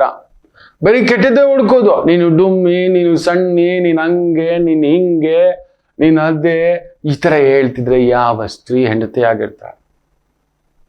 ವಕ್ತ್ ನೆ ಬಹುತ್ ಕುಚ್ ಸಿಖಾಯ ಲೇಕಿನ್ ವಕ್ತ್ ಪರ್ ನಹೀ ಸಿಖಾಯ. ಈ ತರ ಹೇಳಿ ಹೇಳಿ ಆ ತಾಯಿ ಜೀವ ಒಂದು ದಿನ ಒಡೆದ ಮನಸ್ಸಾಗಿ, ನೀನ್ ಬೇಡ ಕಣೆ, ನನ್ನ ಬಿಡು ಬಿಡು, ನನ್ ಗುಣ ಸರಿ ಇಲ್ಲ, ನನ್ ಕಾಲ್ ಗುಣ ಸರಿ ಇಲ್ಲ, ಬಿಟ್ಟು ಬಿಡು. ಬರುತ್ತೆ ಯಾವಾಗ್ಲೂ ಒಮ್ಮೆ ಸಿಟ್ಟಲ್ಲಿ ಗಂಡ ಗುಂಡಿ ಅಂದ್ಮೇಲೆ ಅಲ್ಲೊಂದು ಜಗಳ ಇರುತ್ತೆ. ಗಂಡ ಹೆಂಡತಿ ಅಂದ್ಮೇಲೆ ಗಂಡ ಗುಂಡಿ ಡುಮ್ಮಿಲಿ ಡಮ್ಮಿಲಿ ಡುಮ್ಮಿಲಿ ಡಮ್ಮಿಲಿ ಇರುತ್ತಪ್ಪ, ಬರುತ್ತೆ. ಅವಾಗವಾಗ ಒಂದು ಪುಟ್ಟು ಜಗಳ ಇರಬೇಕು ಮಕ್ಕಳೇ. ಪಾತ್ರೆಗಳೆಲ್ಲ ಡಮಾಲ್ ಡಿಮಿಲ್ ಅಂತ ಲಟ್ಟಣಿಗೆ ಸೌಟು ಎಲ್ಲ ಆರ್ಬೇಕು. ಆಗ್ಲೇ ಚಂದ ಸಂಸಾರದಲ್ಲಿ. ನೆನ್ಪಿಟ್ಕೊಳ್ಳಿ, ಅಮ್ಮನ್ ಸೌಟು ಬೀಳ್ತಿದ್ದಂದ್ರೆ ಅಪ್ಪನ ಗಮನಿಸ್ ನೋಡಿ. ದಾಳಿಗೆದ್ರಲ್ಲ, ದಂಡಿಗೆದ್ರಲ್ಲ, ಸೌಟು ಸದ್ದಕ್ಕೆ, ಪಾತ್ರೆ ಡಮಾಲ್ ಅನ್ನೋ ಸದ್ದಕ್ಕೆ ಸೈಲೆಂಟ್ ಆಗಿ ಹೋಗ್ಬೇಕು. ಆಕೆಗೇನು ಹೇಳ್ಕೊಳಕ್ ಭಾವನೆಗಳೇ ಇಲ್ವಾ? ಅಧಿಕಾರವಿಲ್ಲ, ಜೈಲ? ಹಾಗಾದ್ರೆ ಏನ್ ತಪ್ಪು ಮಾಡಿದಾಳೆ ಅಂತ ಜೀವನ ಪರ್ಯಂತ ಇದೊಂಥರ ಬಂಗಾರದ ಪಂಜರ. ನಿಜ ಮಕ್ಕಳೇ, ನಿಜ. ಬದಲಾಗಿ ಬದಲಾಗಿ ಬದಲಾಗಿ. ಇನ್ನು ಸಹಾಯ ಮಾಡದವನು ಎಂದಿಗೂ ಸ್ನೇಹಿತನಾಗಲಾರ. ಅಯ್ಯೋ, ಈ ಕಾಲಕ್ಕೆ ಕಲಿಯೋಕ್ಕಿಲ್ಲ ಬಿಡಿ ಮಕ್ಕಳ. ಸ್ನೇಹಿತ ಅಂತ ಬರೋವನೇ ಪರಮ ಕಿರಾತಕ ಆಗಿರ್ತಾನೆ. ದಯಮಾಡಿ ಕಲಿಯುಗದಲ್ಲಿ ಗೆಳೆತನ ನೆಚ್ಕೋಬೇಡಿ. ನನ್ನ ಅನುಭವ ತುಂಬಾ ನಯವಾಗಿ ಮಾತಾಡ್ತಾರೆ. ये दुनिया बहुत कुछ धोखे बन गए. ಹೇಳಿದ್ನಲ್ಲ, ತುಂಬಾ ನಗ್ತಿರ್ತೀರಿ ಗುರುಗಳೇ ಆಗಾಗ ಅಂತ ಹೇಳ್ತಾರಲ್ವಾ. ಇಲ್ಲಿ ತುಂಬಾ ಕೂತಿದೆ, ಇಲ್ಲಿ ತುಂಬಾ ಬಿರುಗಾಳಿಯ ಕೆಂಡ, ದುಃಖ, ಮೋಸ, ಅವಮಾನ ತುಂಬಾ ಕೂತಿದೆ. ಅದ್ರಲ್ಲಿ ಇವ್ರದ್ದು ಕೂತಿದೆ. ಗೆಳೆಯ ಅಂತ ನಂಬಿ, ಹತ್ರದವರು ಅಂತ ನಂಬಿ ಅವ್ರಿಗೊಂದು ಕೊಟ್ರೆ ಆಹಾ, ಅದನ್ನ ಮುಚ್ಚಿಟ್ಟು ನಗ್ತಿದ್ದೀನಿ ಅಷ್ಟೇ. ನಗ್ಲೇಬೇಕು, ನನ್ನ ಕರ್ತವ್ಯವೇ ಅದು, ನಗಿಸ್ಬೇಕು ನಿಮ್ ಜೊತೆ. ನಿಜಾನೇ.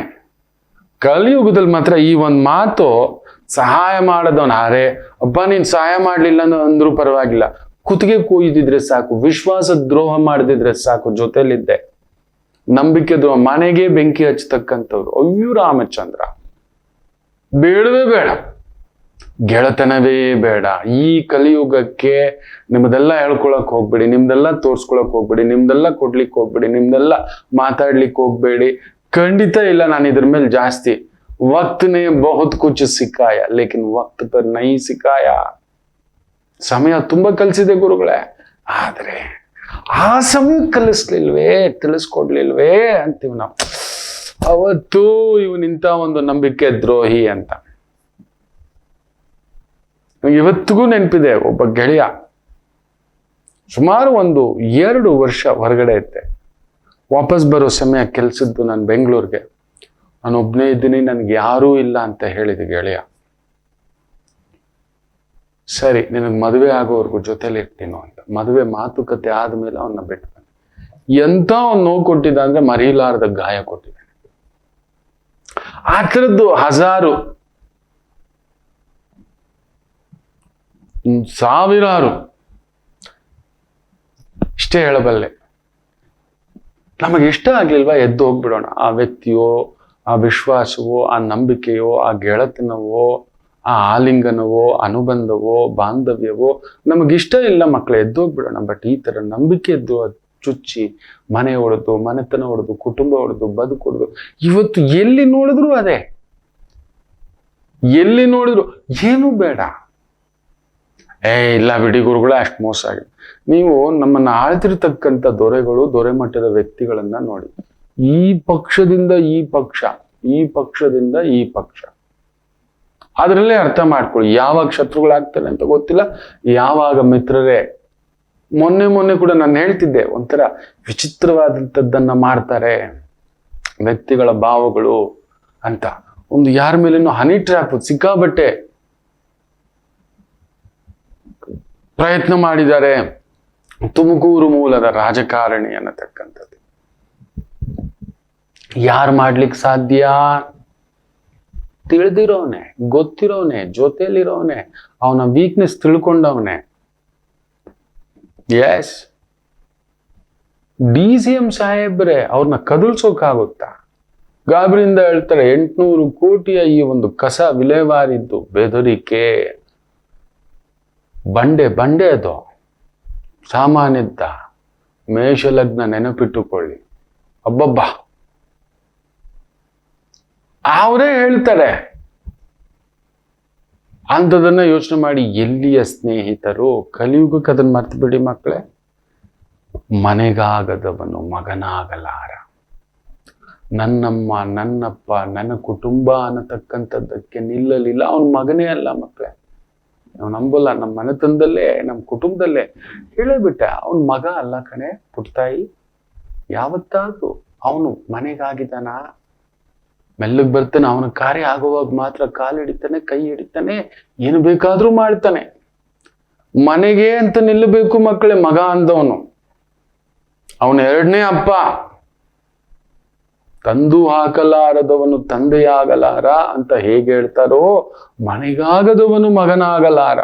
ಮನೆಗೆ ನಿಲ್ಲಬೇಕು. ನಮ್ಮ ಮನೆ, ನಮ್ಮ ಕುಟುಂಬ, ನಮ್ಮ ಜವಾಬ್ದಾರಿ. ಆಗ ನನ್ಗೇನು, ತಂಗಿನ್ ಬಿಡು, ತಮ್ಮನ್ ಬಿಡು, ಅಮ್ಮನ್ ಬಿಡು, ಅಪ್ಪನ್ ಬಿಡು, ತಾನ್ ಕುಡಿ, ತಾನ್ ತಿನ್ನು, ತಾನ್ ಜಾಲಿಯಾಗಿಡು, ತನಗ್ ಮದುವೆ ಮಾಡಿಲ್ಲ ಅಂತ ಒಂದು ಎದಲಾಡು. ಅವನ್ ಮಗನ ಮಕ್ಕಳೇ. ಸತ್ಯವಾಗ್ಲೂ ಹೇಳ್ತೀನಿ, ಅವನನ್ನು ತ್ಯಜಿಸ್ಬಿಡಿ. ಮನೆಗಾಗದವನು ಮಗನಲ್ಲ, ಅಲ್ವೇ ಅಲ್ಲ. ಅವನ್ ಮಗ ಅಂದ್ಮೇಲೆ ಪೋಷಿಸ್ಬೇಕು ಗೊತ್ತಾ? ಒಂದ್ ವಯಸ್ಸು ಬಂದ್ಮೇಲೆ ತಂದಾಕ್ಬೇಕು. ಅಮ್ಮ ಅಪ್ಪನ್ ಊರ್ಗೋಲ್ ಹಾಕ್ಬೇಕು. ವಯಸ್ಸಾದವ್ರ ಸೇವೆ ಮಾಡ್ಬೇಕು. ಏನ್ ಬೇಕಪ್ಪ? ಒಂದ್ ಮಾತ್ರೆ ಬೇಕಾ? ಒಂದ್ ಟ್ಯಾಬ್ಲೆಟ್ ಬೇಕಾ? ಒಂದ್ ಇಂಜೆಕ್ಷನ್ ಬೇಕಾ? ಒಂದ್ ಬಟ್ಟೆ ಬೇಕಾ? ಒಂದ್ ಚಪ್ಪಲಿ ಬೇಕಾ? ಅವ್ರು ಕೇಳೋಕ್ ಮೊದ್ಲೇ, ನಾವು ಕೇಳೋಕ್ ಮೊದ್ಲು ಅವರೆಲ್ಲ ಮಾಡಿದ್ದಾರೆ. ಬೆವರು ರಕ್ತ ಸುರಿಸಿ ನಮ್ಮನ್ನ ಕಾಪಾಡಿ ಬೆಳೆಸಿದ್ದಾರೆ. ಅವ್ರ ಮಟ್ಟಕ್ಕೆ ಮಕ್ಕಳೇ, ಅವ್ರ ಮಟ್ಟಕ್ಕೆ. ಮೊನ್ನೆ ಅಜ್ಜನ ಹತ್ರ ಅದೇ ಅಂತಿದ್ದೆ, ನೋಡು ಜೀವ, ನಿನ್ನ ಮಟ್ಟಕ್ಕೆ ನಿನಗೆ ಏನ್ ಗೊತ್ತಿದ್ಯೋ ಮಾಡಿದ್ಯಾ, ನೆಮ್ಮದಿಯಾಗಿ ಹೋಗ್ ಸಾಕು. ನಿನ್ಗೇನ್ ದೊಡ್ಡ ಆಸೆಗಳಿಲ್ಲ, ನಿನ್ಗೇನು ಗೊತ್ತಿಲ್ಲ. ಇದ್ದಿ ನಮ್ ಜೊತೆ, ನಮ್ಮ ಮಟ್ಟಕ್ಕೆ ಏನ್ ಮಾಡ್ಬೇಕು ಮಾಡಿದ್ದಿ. ನಮ್ಮ ಒಳ್ಳೇದಕ್ಕೂ ನೀನ್ ನಿಂತಿದ್ದಿ. ನಾವ್ ಇವತ್ತಿಷ್ಟು ಒಳ್ಳೆಯವರಾಗಿ ನಿಂತಿದೀವಿ ಅಂದ್ರೆ ನಿನ್ನ ಕಾರಣವೇ. ನಿನಗೇನು ಗೊತ್ತಿಲ್ಲ, ನಮ್ಗೇನು ಕೆಲವೊಂದು ಗೊತ್ತಿಲ್ಲ ಅಂದ್ರೆ ಅದು ನಿನ್ನ ಕಾರಣವೇ. ನೆಮ್ಮದಿಯಾಗಿರು ಪಪ್ಪ. ಅಪ್ಪ, ಏನು ಯೋಚನೆ ಮಾಡಬೇಡ, ಸಂಕಟ ಪಡಬೇಡ, ಆನಂದವಾಗಿರು. ಅವನನ್ನು ಪ್ರಾರ್ಥನೆ ಮಾಡ್ಕೊ, ಆನಂದವಾಗಿ ಕರ್ಕೊ ಅಂತ. ಸಾಕಪ್ಪ. ನೀನ್ ನರಳೋದು, ಬಾಧೆ ಪಡೋದು, ನೋವು ತಿನ್ನೋದು, ನೀನ್ ಒಂದೊಂದು ಇಂಜೆಕ್ಷನ್ ತಗೋತಿದ್ರೆ ನನ್ಗೆ ಇಲ್ಲಿ ಪ್ರಾಣ ಹೋದಂಗ ಅನ್ಸುತ್ತೆ, ಏನೋ ಸಂಕಟ, ಅದನ್ನ ಹೇಳಿಲ್ಲ. ನೀನ್ ನೋವು ತಿನ್ನೋದು ನನ್ ಕೈಯಲ್ಲಿ ಆಗೋಲ್ಲ. ನೆಮ್ಮದಿಯಾಗಿದ್ದಿ, ಗಟ್ಟಿಯಾಗಿದ್ದಿ, ಸಾಕು. ಇನ್ನು ಏನ್ ನೋಡೋದೆ? ನೀನೇನು ನೋಡಲ್ಲ ಅಂತಿ, ಏನು ತಿನ್ನಲ್ಲ ಅಂತಿ, ಯಾವ್ದಕ್ಕೂ ಹೋಗಲ್ಲ ಅಂತಿ, ಇನ್ನೇನು ಬೇಡ ಕಣೋ ಅಂತಿ. ಇನ್ನೇನು? ಹೌದು, ನಮ್ ಮುಂದ್ಗಡೆ ಇರಬೇಕು. ಆದ್ರೆ ವಯಸ್ಸಾಗ್ತಾ ಬೇರೆ ಬೇರೆ ಅಂಗಗಳು ಇನ್ನೊಂದು ಇನ್ಫೆಕ್ಷನ್ ಅನ್ನಿಸ್ತಕ್ಕಂಥದ್ದು ಅಂತಿದೆ. ಅಪ್ಪ, ಸಂಕಟ ಆಗುತ್ತೆ ಅಪ್ಪ. ಹಿಂಗೆ ಹೇಳಿದ್ದೀನಿ ನಿಮ್ಮ ಅಜ್ಜನಿಗೆ. ಬೇಡ ನಾವು ಕರೆಯೋದೇ ನಮ್ಮ ತಂದೆನ ನಾನ ಅಂತ. ಸಾಕು, ಒದ್ದಾಡ್ಬಿಟ್ಟಿದ್ಯಾ, ಆಗ್ಲಿ ಬಿಡೋ, ಅವನು ಕರೆದ್ರೆ ಹೋಗೋಣ. ನಿತ್ಯ ದೇವ್ರ ಹತ್ರ ಅದೇ ಪ್ರಾರ್ಥನೆ. ಆ ಜೀವ ಮಲಗಿದ ಜಾಗದಲ್ಲಿ ನೆಮ್ಮದಿಯಾಗಿ ಹೋಗ್ಬಿಡ್ಲಿ ಭಗವಂತ, ಸಾಕು. ನೋವೇ ಅಪ್ಪನೇ. ಏನ್ ಮಾಡೋಣ ಮಕ್ಳೇ? ದೊಡ್ಡವ್ರೆ ಅವ್ರು ನಮ್ ಕಣ್ಮುಂದ್ಗಡೆ ಒದ್ದಾಡ್ತಿದ್ರೆ, ಮಗನಾಗಿ ನಾನು ಕರ್ತವ್ಯ ಮಾಡ್ತೇನೆ. ಅದನ್ನೇ ಹೇಳ್ದೆ. ನನಗೆ ಏನ್ ಮಾಡ್ಬೇಕು ನಾ ಹೇಳಿದ್ದೀನಲ್ವಾ, ನಿನ್ ಮಕ್ಳಿಗೆಲ್ಲ ನಿಂತ್ಕೋತೇನೆ ಅಂತ.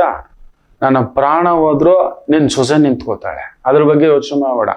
ನನ್ನ ಪ್ರಾಣ ಅಷ್ಟು ಬೇಗ ಹೋಗಲ್ಲ, ಅದ್ರ ಬಗ್ಗೆನೂ ಯೋಚನೆ ಮಾಡ್ಬೇಡ. ನನ್ನ ಕರ್ತವ್ಯ ನಾನು ಮಾಡ್ತೇನೆ. ನಿನ್ನ ಬಾಳಿಗೆ ನೀನು ಆನಂದವಾಗಿ ಬಂದಿದ್ದಿ, ಆನಂದ ಪಡ್ಲಿಲ್ಲ ನೀನು. ನನಗೆ ಗೊತ್ತಿಲ್ಲ ನೀನನ್ನು ನಾನು ಆನಂದವಾಗಿ ಇಟ್ನೋ ಇಲ್ವೋ, ಆದರೆ ನನ್ನಿಂದ ನೋವಂತೂ ನಿನಗೆ ಕೊಡ್ಲಿಲ್ಲ. ನನ್ನ ಕರ್ತವ್ಯ ನಾನು ಮಾಡಿದ್ದೇನೆ.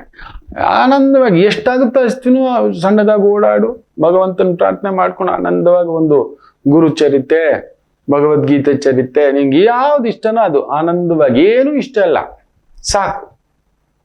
ಸಾಕು. ಅಷ್ಟೇ ಹೇಳ್ತೇನೆ. ಮನೆಗಾಗದವನು ಮಗನಾಗಲಾರ ಮಕ್ಕಳೇ. ತಂದೆ ತಾಯಿ ಒಂದು ಕಣ್ಣೀರ್ ಹಾಕ್ತಾರೆ ನೋಡಿ. ಯಾವಾಗ ಮಕ್ಕಳೇ ತಮ್ಮ ಪರವಾಗಿ ನಿಲ್ಲಿಲ್ಲ, ಮನೆಗೆ ನಿಲ್ಲಿಲ್ಲ, ಕುಟುಂಬಕ್ಕೆ ನಿಲ್ಲಿಲ್ಲ, ಜವಾಬ್ದಾರಿಗೆ ನಿಲ್ಲಿಲ್ಲ, ಅದು ದೊಡ್ಡ ಶಾಪ, ಮಹಾಶಾಪ. ಅಲೆಮಾರಿ ಜೀವನ. ಅದು ಅಗಸ್ತ್ಯರಿಗೆ ಬಿಡ್ಲಿಲ್ಲ. ನಂಬ್ತೀರಾ? ಅಗಸ್ತ್ಯರಿಗೆ ಪಿತೃಗಳು ಎಚ್ಚರಿಕೆ ಕೊಡ್ತಾರೆ. ಕುಟುಂಬಕ್ಕಾಗಿದ್ದ ನೀನೇ ಒಬ್ಬ ಕುಟುಂಬಸ್ಥ ಆಗಲಿಲ್ಲ ಅಂತ ನಾವು ಕೊರುಕ್ತಿದ್ದೀವಿ ಅಂತ ಪಿತೃಗಳು ಹೇಳ್ತಾರೆ. ಆಗ ಮದುವೆ ಆಗೋದು ಅಗಸ್ತ್ಯ ಮಹರ್ಷಿಗಳು ಆದಿತ್ಯ ಹೃದಯ ಸ್ತೋತ್ರವನ್ನ ಜಗತ್ತಿಗೆ ಕೊಟ್ಟಂತವರು. ಇನ್ನೊಂದು ಮಾತು ಮಕ್ಕಳು, ಬೇಜಾರು ಮಾಡ್ಕೋಬೇಡಿ, ನೊಂದ್ಕೋತೀರಿ ಗ್ಯಾರಂಟಿ. ತುಂಬಾ ಜನ ಸತ್ಯ ಅದೇ, ಮನೆಯ ಮಾನ ಕಳೆದವಳು ಮಗಳಲ್ಲ, ಮಗಳಾಗಲಾರಳು. ಮನೆಯ ಮಾನ ಜೀವಮಾನದಲ್ಲಿ ಇಲ್ಲ ಮಕ್ಳೇ. ನಮ್ ಗುರುಗಳ ಮನೆಯಲ್ಲಿ ಅದ್ ನಡೆದಿತ್ತು. ಸತ್ತೋದ್ಲು ಅಂತ ತರ್ಪಣ ಬಿಟ್ಬಿಟ್ರು. ಅವ್ರ ಮನೆತನದಲ್ಲಿ ಈಗ್ಲೂ ಒಂದ್ 3-4 ಜನಕ್ಕೆ ಗೊತ್ತೇ ಇಲ್ಲ ನಮ್ಗೊಂದ್ ಅಕ್ಕ ಇದ್ರು ಅಂತ. ಬದುಕಿದ್ದಾಳೆ ಅನ್ನೋದು ಗೊತ್ತೇ ಇಲ್ಲ. ಅವಳಿಗೆ ಮದುವೆ ಆಗ ಮಕ್ಕಳು ಅಂಥದೊಂದು ಅವಮಾನ ಮಾಡಿಬಿಟ್ಲು. ಸತ್ತು ಹೋದಳು, ಅದಕ್ಕೆ ಮೀರಿದ್ದು ತರ್ಪಣ ಬಿಟ್ಬಿಡ್ಬೇಕು. ಮನೆಯ ಮಾನ ಕಳೆದವಳು ಮಗಳಲ್ಲ ಮಗಳಾಗಲಾರಳು. ಹೌದು, ಮಗಳಾದ ಮೇಲೆ ವಕ್ತನೆ ಬಹುತ್ ಕುಚ್ ಸಿಕಾಯ ಲೇಕಿನ್ ವಕ್ತ್ ಪರ್ ನಹಿ ಸಿಕಾಯ. ಎಷ್ಟು ಆಸೆ ಪಟ್ಟು ಕನಸು ಪಟ್ಟು ನಾವು ಸಾಕಿರ್ತೀವಿ ಗೊತ್ತಾ. ನೋಡಿ, ನನ್ನ ಮನೆ ಮಕ್ಕಳಿಗೆ ನಾನು ಅದನ್ನೇ ಹೇಳೋದು, ನಿಮ್ಗೆ ಏನಿದ್ರು ನನಗೆ ಬಂದು ಹೇಳಿ, ಐ ವಿಲ್ ಸಪೋರ್ಟ್ ಯು ಅಂತ. ಎವ್ರಿಥಿಂಗ್, ನಿಮ್ ಪ್ರೀತಿ, ನಿಮ್ ವಿಶ್ವಾಸ, ನಿಮ್ ಗೆಳತನ, ನಿಮ್ಗೆ ಅದೇ ಬೇಕಾ ಕೊಡ್ತೀನಿ. ಮಾನ ಕಳಿಬೇಡಿ ಮಕ್ಕಳೇ. ಯಾರೋ ಬಂದು ಗುರುಜಿ ಮನೆನೇ ಹಿಂಗೆ, ನನ್ನ ಮಗಳು ಇಷ್ಟ ಕಣೋ, ನನ್ನ ಮಗ ಇಷ್ಟ ಕಣೋ, ನನ್ನ ಸೊಸೆ ಇಷ್ಟ ಕಣೋ, ನನ್ನ ಅಳಿಯ ಇಷ್ಟ ಕಣೋ, ನಾವು ನಿಂತಿದ್ವಿ, ನೀವ್ಯಾರು ಸಾಕಿದ್ ನಾವು, ನೋಡಿದ್ ನಾವು, ನಾನು ನಿಲ್ತೆ, ನನ್ಗೇನು ತೊಂದರೆ ಇಲ್ಲ. 4 ಜನಗಳ ವ್ಯಕ್ತಿ ನಾನು, ನೀವಲ್ಲ. ಆದ್ರೆ ಅದೇ 4 ಜನ ಯಾರೋ ಎಲ್ಲೋ ನಿಮ್ಮನ್ನ ನೋಡಿ ಬಂದು ಏನ್ರಿ ಇದು ಹಾಗೆ ಹೀಗೆ ಅನ್ಬಿಟ್ಟು ತಟ್ಕೊಳ್ಳಲ್ಲ. ನಾನು ತುಂಬಾ ಸೆನ್ಸಿಟಿವ್ ಇದೆ. ಆದ್ರೆ ನಾನು ತುಂಬಾ ಪುಣ್ಯವಂತ ಮಕ್ಕಳೇ, ನಿಜವಾಗ್ಲೂ ಹೇಳ್ತಾನೆ, ಬಂಗಾರದಂತ ಮಕ್ಕಳು.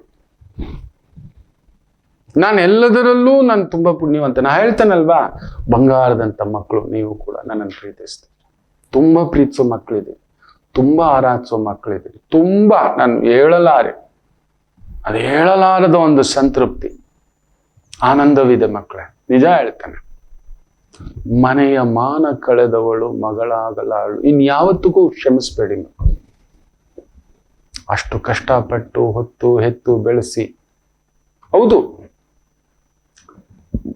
ಯಾರಾಳಾದ್ರೆ ನನಗೇನು, ಮಾನ ಹೋದ್ರೆ ನಮ್ಮ ಅಪ್ಪನ ಮಾನೆ, ನಮ್ಮಮ್ಮ, ಆ ಕುಟುಂಬದ ಮಾನ ಅಂತ ಅದನ್ನ ಮಗಳೇ ಮರ್ಯಾದೆ. ನೆನ್ಪಿಟ್ಕೊಳ್ಳಿ ಮಕ್ಕಳೇ, ಮಗಳೇ ಅಂದ್ರೇನೆ ಮರ್ಯಾದೆ.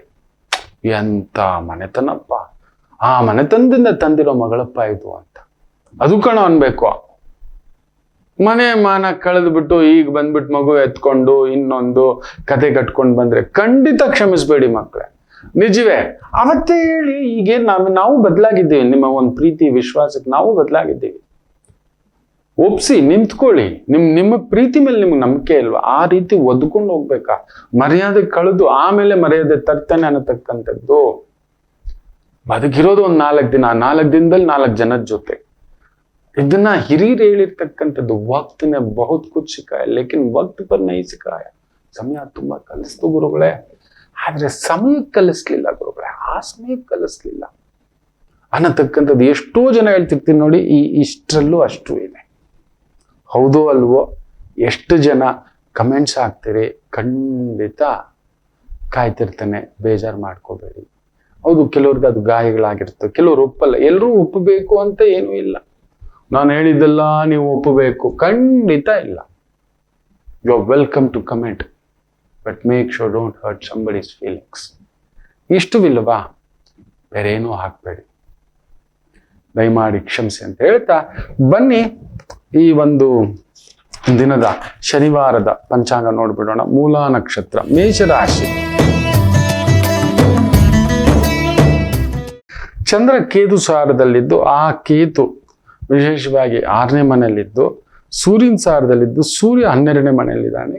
ಸೊ ಸರ್ಕಾರಿ ಮಟ್ಟದ ಕೆಲಸ, ಸ್ವಂತ ಕೆಲಸ, ಸ್ವಂತ ವ್ಯವಹಾರಗಳು, ವಿಪರೀತ ಜವಾಬ್ದಾರಿಗಳು ತೆಗೆದುಕೊಂಡಿರ್ತಕ್ಕಂಥ ಯಜಮಾನ, ಮಗ, ಮಗಳು, ಸೊಸೆ ಆಗಿರತಕ್ಕಂಥವ್ರು, ಯಜಮಾನಿ ಸ್ವಲ್ಪ ಒದ್ದಾಟ. ಏನ್ ಮಾಡೋದು? ಹೃದಯ ಇಟ್ಕೊಂಡಿರೋರಿಗೆ ಈ ಕಲಿಯುಗವಲ್ಲ. ಹೃದಯದಿಂದ ಸಂಭಾಷಣೆ ಮಾಡುವವರಿಗೆ ಈ ಲೋಕವಿಲ್ಲ. ವೃಷಭ ರಾಶಿ. ಚಂದ್ರ ಅಷ್ಟಮದಲ್ಲಿದ್ದಾನೆ, ಕೇತು ಸಾರ. ಏನೋ ಹುಳಿ. ಆರೋಗ್ಯದ ಕಡೆ ನೋಡಿ. ತುಂಬಾ ಹತ್ತಿರದವರಿಂದಲೂ ಒಂದು ಸಣ್ಣ ಗಾಯ ಉಂಟು. ಸೊ ಮನಸ್ಸು ಬೆಳಿಗ್ಗೆ ಎದ್ದಾಗಲೇ ಏನೋ ಒಂಥರ ಚಂಚಲತೆ, ಭಯ, ಆತಂಕ. ಏನೂ ಆಗೋಲ್ಲ, ಸೂರ್ಯ 11ನೇ ಮನೆಯಲ್ಲಿದ್ದಾನೆ. So he will sorts out. ಒಂದು ಆದಿತ್ಯ ಹೃದಯ ಸ್ತೋತ್ರ ಕೇಳಿಕೊಂಡು ಮುಂದಕ್ಕೆ ಹೆಜ್ಜೆ ಹಾಕಿ ಸಮಾಧಾನ. ಇನ್ನು ಮಿಥುನ ರಾಶಿ, ಕೇತು ಸುಖ ಸ್ಥಾನದಲ್ಲಿರೋದ್ರಿಂದ ಹುಳಿ ಹಿಂಡುತ್ತಾನೆ. ಅಧಿಕಾರ ಬೇಕು, ಸ್ಥಾನ ಬೇಕು, ಪದವಿ ಬೇಕು, ದುಡ್ಡು ಬೇಕು, ಕುಟುಂಬ ಬೇಕು. ವಿಪರೀತ ಆಸೆ ಇದ್ದವನು ನೆಮ್ಮದಿಯಾಗಿರಲ್ಲ ಮಕ್ಕಳು. ವಿಪರೀತ ಆಸೆ, ವಿಪರೀತ ಅಧಿಕಾರ, ವಿಪರೀತ ಕೋಪ, ವಿಪರೀತ ಸಿಟ್ಟು, ವಿಪರೀತ ಮೋಹ, ವಿಪರೀತ ಸೆನ್ಸಿಟಿವ್, ವಿಪರೀತ ಪುಕ್ಕಲ್ತನ. ಯಾವ್ದು ಹೆಚ್ಚಾದ್ರೂ ನೋವೇ. ಅತಿಯಾದರೆ ಅಮೃತವೋ ವಿಷ, ಎಚ್ಚರಿಕೆ. ಕರ್ಕಾಟಕ ರಾಶಿ, ಬ್ಯೂಟಿಫುಲ್. ಕೇತು 3ನೇ ಮನೆಯಲ್ಲಿದ್ದಾನೆ. ಮಾಡುವ ಕೆಲಸ ಕಾರ್ಯ ಎಲ್ಲವೂ ಅದ್ಭುತವಾಗಿ ಬದುಕು ಕಟ್ಟತಕ್ಕಂಥ ಒಂದು ದಿನವಾಗಿರುತ್ತೆ. ಚೆನ್ನಾಗಿದೆ. ಸಿಂಹ ರಾಶಿ, ಮನೆಯೇ ಮಂತ್ರಾಲಯ.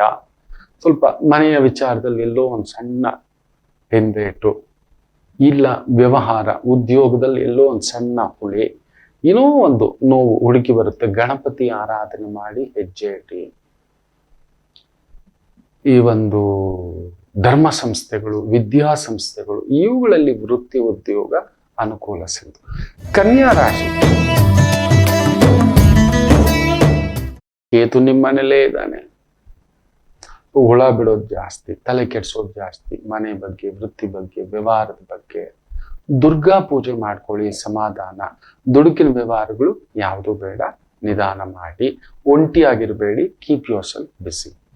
ಇನ್ನು ತುಲಾ ರಾಶಿ, 12ನೇ ಮನೇಲಿ ಕೇತು ಇರೋದು. ವೈರಾಗ್ಯ ಭಾವ. ಅಯ್ಯೋ ಹೋಗಿ ಗುರುಗಳೇ, ಏನಿದ್ದು ಏನು. ಹೌದು, ಒಂದೊಂದು ಸಮಯ ನಮಗೆ ಯಾವುದು ಬೇಡ ಅನ್ಸುತ್ತೆ. ಆಗ ನೀವು ತುಂಬಾ ಪ್ರೀತಿಸಿದವ್ರ ಜೊತೆಲಿ ಕೂತ್ಕೊಳ್ಳಿ, ತುಂಬಾ ನಿಮ್ಮನ್ನ ಮೋಟಿವ್ ಮಾಡೋರ ಜೊತೆಲಿ ಕೂತ್ಕೊಳ್ಳಿ. ನಿಮಗೆ ಯಾವಾಗಲೂ ಚುಚ್ಚೋರು, ನಿಮ್ಮನ್ನ ಇನ್ನೂ ಡಿಪ್ರೆಷನ್ ತಳ್ಳೋರು, ನಿಮ್ಮ ಬಗ್ಗೆ ನೆಗೆಟಿವ್ ಮಾತಾಡೋ ವ್ಯಕ್ತಿಗಳು, ಆ ಜಾಗಗಳು, ಆ ಅಭ್ಯಾಸಗಳ ಹತ್ರ ಹೋಗ್ಬೇಡಿ. ಅಲ್ಲಿ ಹೋಗ್ಲೇಬೇಡಿ. ಮನ್ಸಿಗೆ ಬೇಜಾರಾಗಿದ್ದ ಕೆಲವರು ಹೋಗ್ಬಿಟ್ಟು ಈ ಡ್ರಗ್ಸು ಇನ್ನೊಂದು ನೋಡಿ ಎಂತೆಂಥ ಹಗರಣಗಳು ಹೊರಗಡೆ ಬರ್ತದೆ. ಎಷ್ಟೆಷ್ಟು ದೊಡ್ಡ ಬಂಗಾರ, ಡ್ರಗ್ಸು ಎಲ್ಲ ಸೀಸಿಂಗ್ ಆಗ್ತಿದೆ. ಮುಚ್ಚಿಟ್ಟಿರೋರೆಲ್ಲ ಸಿಕ್ಕಾಕೋತಾರೆ ಅನ್ನತಕ್ಕಂಥದ್ದು ಬರ್ತಿದೆ. ಇನ್ನೂ ಇದೆ. ನಾಕಾಬಂದಿಗಳಿಗೆ ಹೇಳಿದ್ರೆ ಅಬ್ಬೋ ವಿಪರೀತ ಅಂಥದ್ದೊಂದು ಯೋಗ. ಸೊ ತುಲಾ ರಾಶಿ, keep yourself with motivation. ಅಂಥದ್ದನ್ನು ಕೇಳಿ ನಿಮ್ಮ ಮನಸ್ಸನ್ನ ಒಂದು ತಹಬಂದಿಗೆ ತಗೋಬರೋದು. ಇದೇ ಕಣೋ ಜೀವನದಲ್ಲಿ. ಇದೇ ಅನ್ಕೊಂಡ್ರೆ ಎಲ್ಲ ಇದೆ, ಇಲ್ಲ ಅನ್ಕೊಂಡ್ರೆ ಇಲ್ಲ. ಜಾಗ್ರತೆ. ವೃಶ್ಚಿಕ ರಾಶಿ, ಫ್ಯಾಂಟಾಸ್ಟಿಕ್ ಡೇ. ಆದರೂ ಏನೋ ಹುಳಿ. ಚಂದ್ರ ಕೇತು ಸಾರದಲ್ಲಿದ್ದಾನೆ. ಮಾತಿನಲ್ಲಿ ಹುಳಿ, ಜವಾಬ್ದಾರಿಯಲ್ಲಿ ಹುಳಿ, ಕುಟುಂಬದಲ್ಲಿ ಹುಳಿ, ನಂಬಿ ಹುಳಿ, ಈ ಥರದ್ದು ಅನ್ನಿಸ್ತಕ್ಕಂಥದ್ದು ಅನ್ಸುತ್ತೆ ಒಂಚೂರು. ಬಟ್ ಕೇತು ಸೂರ್ಯನ ಸಾರದಲ್ಲಿರೋದ್ರಿಂದ ವಿಜಯ ಮಸ್ತು ಉದ್ಯೋಗದಲ್ಲಿ. ಧನುಸ್ಸು ರಾಶಿ, ಅಷ್ಟಮಾಧಿಪತಿ ನಿಮ್ಮ ಮನೇಲೇ ಇರೋದ್ರಿಂದ ಉದ್ಯೋಗದಲ್ಲಿ ಸ್ವಲ್ಪ ಟೆನ್ಷನ್ ಇದ್ದಿದ್ದೆ. ದೊಡ್ಡ ಸ್ಥಾನ, ದೊಡ್ಡ ಗದ್ದುಗೆ, ದೊಡ್ಡ ಪದವಿ, ದೊಡ್ಡ ಜವಾಬ್ದಾರಿಗಳಿರೋರಿಗೆ ಟೆನ್ಷನ್ ಇರುತ್ತೆ. ಇದು ಸರಿಯಾ, ಅದು ಸರಿಯಾ ನೋಡಿ. ಕಾನೂನು ಏನು ಹೇಳುತ್ತೋ ಅದ್ರ ಪ್ರಕಾರವಾಗಿ ಹೋಗಿ. ನಿಯಮ ಅನ್ನೋದು ಒಂದು ಇರುತ್ತೆ, ಒಂದು ಸಿಸ್ಟಮ್, ಒಂದು ಪ್ರಿನ್ಸಿಪಲ್ಸ್, ಒಂದು ಸ್ಟ್ರಾಟಜಿ, ಒಂದು ಪ್ಲಾನಿಂಗ್. ಆ ಭಾವದಲ್ಲೇ ಹೋಗಿ ಅದ್ಭುತ ನಡೆಯತಕ್ಕಂಥದ್ದಾಗುತ್ತೆ. ಇನ್ನು ವಿಶೇಷವಾಗಿ ಮಕರ ರಾಶಿ,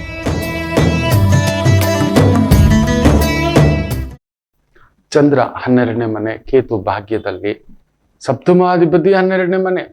ದೂರ ಹೋಗ್ಬೇಕಾಗುತ್ತೆ ಕೆಲವೊಂದು ಸಮಯ.